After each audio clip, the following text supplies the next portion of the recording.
All right, welcome back, guys. Today we're going to jump into the next part of our first section here of Chapter 1, 1.1 in our Algebra 2 course.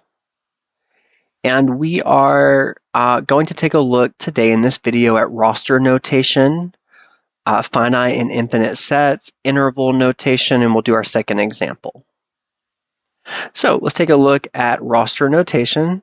There are many ways to represent sets. For instance, you can use words to describe a set. You can also use roster notation in which the elements of a set are listed between braces. So we're going to list the elements between the braces. For example, we see roster notation. Here are the braces, brace 1, brace 2, and we have our elements here in between. So a finite set will be a definite number of elements, and it doesn't just have to be numbers. For example, I might start listing the colors of the rainbow: red, green, blue, or maybe I'll just have something that only includes three of those colors for red, green, and blue. Now, an infinite set will be an unlimited number of elements, and we can take a look at our little helpful hint here. The density property states that between any two real numbers, there is another real number. So any interval that includes more than one point contains infinitely many points.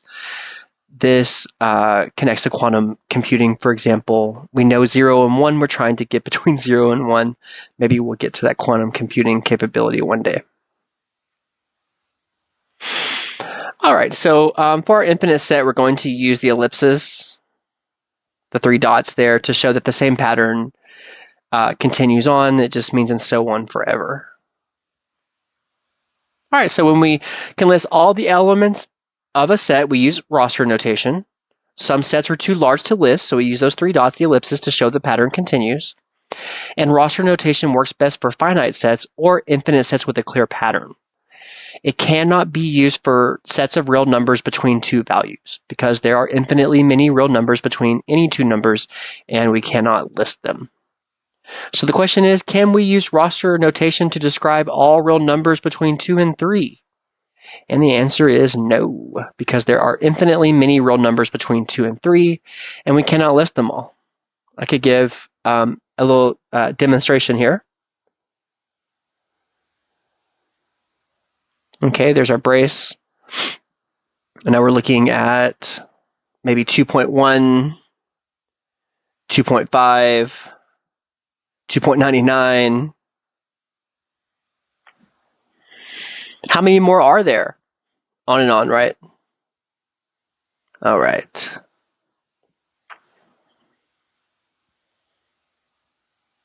So that's what we are using for our roster notation, our braces. Another important symbol there.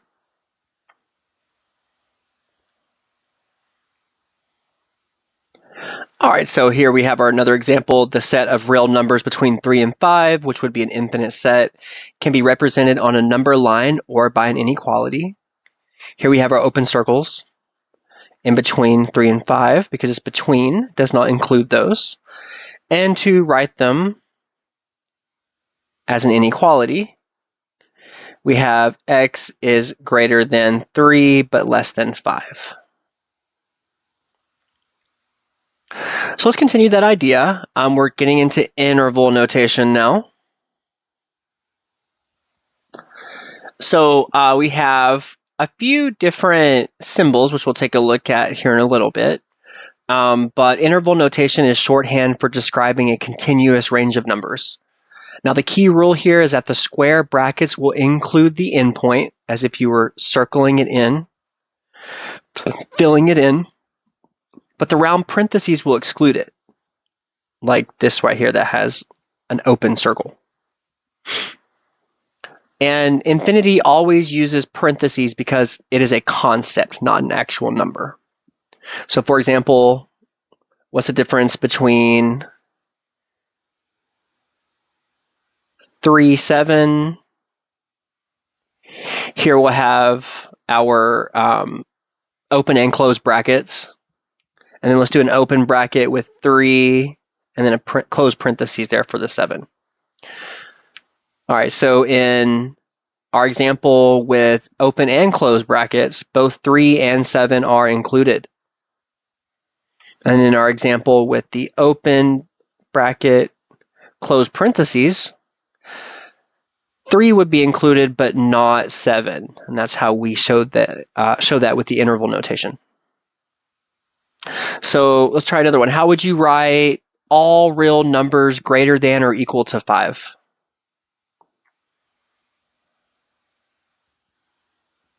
Let's write that out. We'll have our open bracket, 5 is included, and it's all real numbers. So there's our sign for infinity, and our parentheses will go with the infinity. So a classic error is students oftentimes will do a closed bracket at infinity, but infinity is not a number, and it's never enclosed in a square bracket. So let's go back and change that to our closed parentheses. Here we can see infinity on our number line. Looks like a sideways 8. There's our negative infinity all the way up to our positive infinity. That's what the arrows represent, is that number line goes on forever, extends forever, in the positive and negative directions. Hence, a concept, infinity. Okay, let's continue looking at our reference table. Here are our methods of representing intervals. We'll just take a second here to look at this. For example, numbers less than 3. We have an open circle at 3, an arrow pointing to the left. Our inequality is x is less than 3, and our interval notation will be parentheses open and closed to show that it does not include 3, and we always put that open parentheses with, or a closed parentheses with infinity. All right, so it's less than 3, so we want to use that negative infinity sign with the sideways 8. Okay, let's take a look at the next example. Numbers greater than or equal to -2. We'll have a closed circle at -2. It's closed this time, and an arrow pointing to the right. Our inequality is x is greater than or equal to -2. It includes it, and so we do want to put that open bracket for the -2, and then the infinity will have the closed parentheses, as always.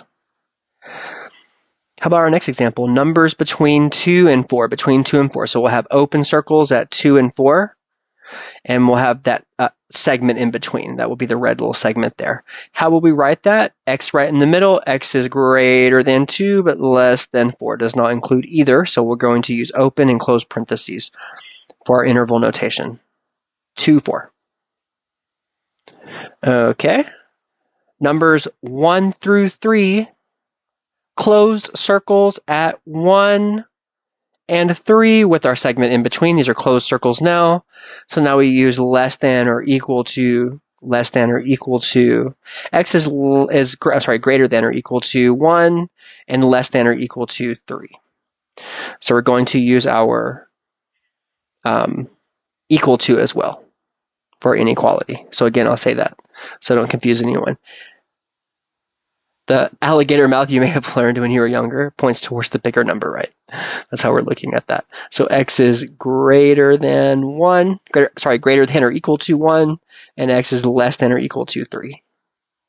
Now our interval notation will be brackets, right? Because we are including them. So we're going to have an open bracket and a closed bracket to show that we are including those for 1 and 3. And it implies everything in between as well. All right, let's take a look at our example. We'll take a look here at example 2. Let me zoom in and take a look here at A. Use interval notation to represent each set of numbers. Here's A. Let's read it first. X is greater than or equal to 4. X is less than 6. How are we writing that in interval notation? It does include 4, open bracket, does not include 6, close parenthesis, 4, 6. Everything in between on the number line. 4 is included, but 6 isn't. Now let's take a look at B. Now here on B, we have a number line with 2 intervals. -5, -2 here in open and closed brackets, open parentheses 3, and then our infinity sign positive with the parentheses is always with infinity. So the idea here is that when a number line shows two separate pieces, we write two intervals connected by the word or. Let's take a look at that. -5, 2, as originally discussed, and then or 3, infinity, all in proper interval notation form. And here's what that looking like. Here is what that is looking like on our number line. So it includes both -5 and 2. That's why we have our closed circles. Does not include 3, and then infinity is our concept, right? So it just has that closed parentheses. Does not include 3, so we'll have an open circle there, and the arrow does go on infinitely in the positive direction. So the word or does indicate, there it is, a union of two disjoint intervals. Students sometimes write a single interval accidentally, so just confirm that each piece is separate as you're working through these types of problems that have two. All right, let's take a look here at 2a. Use interval notation to represent each set of numbers. We're just going to look at the visual. So let's notice what we have. We have -1 is included there because we're asking ourselves what's included, what's excluded. And then this goes in the negative infinity direction. So let's go ahead and write that out with our interval notation. We're going to write our parentheses for negative infinity.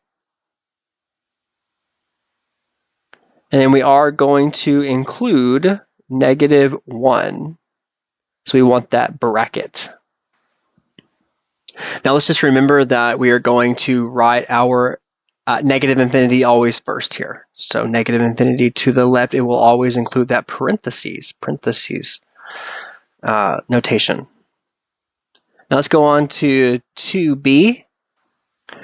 X is less than or equal to 2, or 3 is less than x is less than or equal to 11. So here we have two separate conditions connected by our or. So we're going to write each as its own interval. So what is x is less than or equal to 2 in interval notation? Let's begin there. This is our open parentheses, negative infinity.